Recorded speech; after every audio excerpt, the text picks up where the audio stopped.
कोटि कोटि प्रणाम। सर्वशेष आज्ञा जहाँ कलाकार बची कला बची कलाकार दी मुठा खाई पार्ची शांति शई पार्ची एते कष्ट पर भी से दुख भूली जाऊँगी से दर्शक देवता आज्ञा से दर्शक देवता पद्मचरण में मोर सर्वशेष कोटि कोटि प्रणाम। कलार क्षेत्र ए नयागढ़ माटी आज्ञा प्रति कला जदि कहे नयागढ़ माटी रे सृष्टि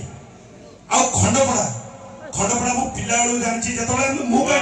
सारा विश्व जानते पठाण सामंत अरे ये जगह पाठरे पढ़ी पठाण सामंत जड़े बहुत विशेषज्ञ थे बहुत ज्ञानी थे से माटी आज मु प्रयास कर छोटिया कला गोटे परिवेशन करने पिला जदि किसी भूल हो जाए क्षमा करदे कहीं कलार क्षेत्र ए माटी गोटे जोरदार करताली दियो। बहुत कला ए माटी रे सृष्टि आठी सार मान अनुरोध क्रमे डायलॉग सार कहते कहवाई साहस होनी कहीं कलार क्षेत्र में कला करवाटा ये सहज कथा नुह तथापि चेष्टा करी जदि किसी भूल हो क्षमा करदे। ए वर्ष दंडयात्रा अरे समस्त मोबाइल मत बहुत भल पाइबा मिलता से छोटिया डायलॉग खड़े थिला